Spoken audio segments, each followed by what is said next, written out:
ভারত সরকারের একাধিক দপ্তরের আধিকারিকরা রয়েছেন। এছাড়াও ডক্টর শ্যামাপ্রসাদ মুখার্জির স্মৃতি বিজড়িত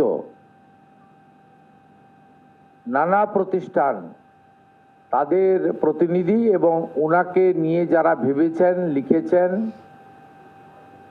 এমন বেশ কিছু চিন্তাশীল ব্যক্তিগণের উপস্থিতিতে এই মিটিং আমরা শেষ করলাম। এই মিটিংয়ে আমরা সিদ্ধান্ত নিলাম যে আমরা এই বর্ষে নানা কর্মসূচি নেব। ইতিমধ্যে 125 ফুট দণ্ডায়মান যে মূর্তি, তার ভূমি পূজন এবং স্থান নির্বাচন হয়েছে আপনারা জানেন ইকো পার্কে। তার পূর্ণাঙ্গ পরিকল্পনা, নকশা এবং এই কাজটি সম্পূর্ণ হওয়ার পরে মূর্তিসহ ওই জায়গাটিতে কি কি থাকবে, অর্থাৎ একটি মিউজিয়াম সহ অন্যান্য যে আনুষঙ্গিক ব্যবস্থাগুলি থাকবে, সেটা হিডকোর পক্ষ থেকে আজকে কমিটিকে বিস্তারিতভাবে একটি পাওয়ার পয়েন্ট প্রেজেন্টেশনের মাধ্যমে দেখানো হয়েছে এবং আমরা তাদেরকে কাজ শুরু করার জন্য সবাই মিলে অনুমতি দিয়েছি, যাতে 6 জুলাই আমরা উদ্বোধন করতে পারি। দ্বিতীয়ত, ওনার পৈতৃক ভিটা হুগলির জিরাটে রাজ্য সরকার 30 ডেসিমিল জায়গা ক্রয় করেছে। ওই জায়গাতে দুটি পরিকল্পনার প্রস্তাব এবং অনুমোদন করেছে কমিটি। একটি স্যার আশুতোষ মুখার্জির নামাঙ্কিত লাইব্রেরিকে পুনর্নির্মাণ এবং তাকে আধুনিক মানের তৈরি করা, আর তার সাথে একটি সংগ্রহশালা নির্মাণ করা। এর বাইরে আরো দুটি সিদ্ধান্ত এখানে হয়েছে। স্কুল এডুকেশন ডিপার্টমেন্ট স্কুল থেকে ইউনিভার্সিটি পর্যন্ত সিলেবাসে ডক্টর শ্যামাপ্রসাদ মুখোপাধ্যায়ের দেশ এবং পশ্চিমবঙ্গের জন্য কন্ট্রিবিউশন এবং শিল্প শিক্ষামন্ত্রী হিসেবে স্বাধীন ভারতে তার যে সুদূর প্রসারী উন্নয়নমুখী চিন্তাভাবনা, গঠনমূলক কাজ তুলে ধরার একটা প্রয়াস সিলেবাসের মধ্য দিয়ে বর্তমান প্রজন্ম এবং আগামী প্রজন্মকে জানানোর সিদ্ধান্ত হয়েছে এবং আগামী শিক্ষাবর্ষ থেকেই যাতে আমরা পর্যায়ক্রমে এটা চালু করতে পারি, দ্রুততার সঙ্গে সেটা করার সিদ্ধান্ত হয়েছে। চতুর্থত, বই প্রকাশ করার সিদ্ধান্ত হয়েছে, পুস্তক। তাতে ডক্টর শ্যামাপ্রসাদ মুখার্জি যে প্রতিষ্ঠানের সঙ্গে নিজে যুক্ত ছিলেন, রামকৃষ্ণ মিশনের একটি প্রতিষ্ঠান, সেই প্রতিষ্ঠান ইতিমধ্যে প্রাক্তন রাজ্যপাল সম্মানীয় তথাগত রায় মহোদয়ের প্রচেষ্টায় একটি বই ইতিমধ্যে তারা প্রস্তুতি নিয়েছেন মুদ্রণ করার জন্য।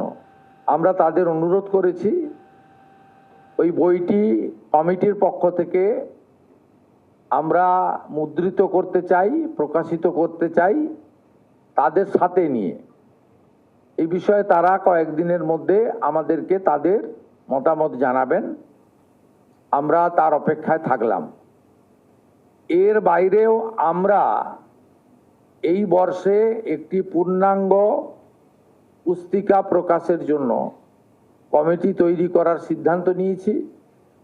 পশ্চিমবঙ্গ সরকারের মাস এডুকেশন এবং লাইব্রেরি দপ্তরকে এর নোডাল করা হয়েছে।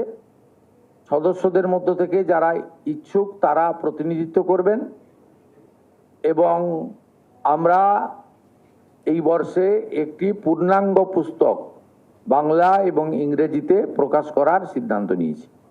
প্রাথমিকভাবে এই সিদ্ধান্তগুলো হয়েছে এবং আমরা এমনভাবে এই বর্ষকে আমরা কর্মসূচি এবং বেশ কিছু স্থায়ী পরিকল্পনার মধ্য দিয়ে করতে চাই, যাতে স্বাধীনতা আন্দোলনে ডক্টর শ্যামাপ্রসাদ মুখার্জির ভূমিকা,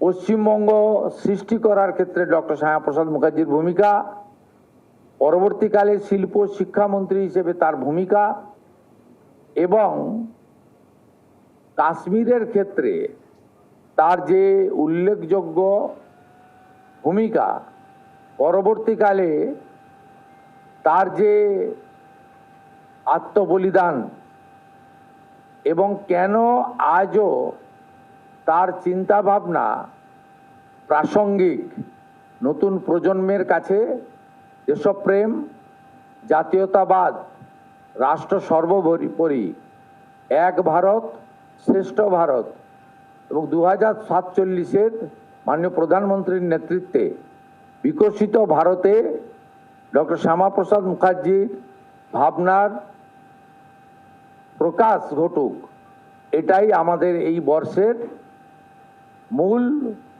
চিন্তা ভাবনার মধ্যে, লক্ষ্য উদ্দেশ্যের মধ্যে থাকবে। এই সিদ্ধান্ত আজকে আমরা নিয়েছি। পরবর্তী আবার আমরা বসবো, অনেক বয়স্ক সদস্য এখানে আছেন, তারা যদি প্রতি মাসের মিটিংয়ে না আসতে পারেন, ভার্চুয়ালি যুক্ত করারও তাদের ব্যবস্থা করা হবে। এবং আমাদের তথ্য সংস্কৃতি দপ্তর রাজ্যের ক্ষেত্রে পাবলিক অর্থাৎ জনগণের কাছ থেকে মতামত প্রকাশের জন্য একটি পোর্টালও চালু করবে, যে তারা বিভিন্ন প্রতিষ্ঠান, বিভিন্ন ব্যক্তি, বিভিন্ন সংগঠন, তারাও যদি কোনো প্রস্তাব দিতে পারে, সে প্রস্তাবও একটা নির্দিষ্ট টাইম দিয়ে 15 দিন বা 30 দিন টাইম দিয়ে প্রস্তাব সংগ্রহ করার জন্য উদ্যোগ গ্রহণ করা হবে। এই বিষয়গুলি আমরা জানালাম আপনাদের মাধ্যমে পশ্চিমবঙ্গবাসীকে। ধন্যবাদ। বাংলার আওয়াজ, বাঙালির আবেগ, জি 24 ঘন্টা।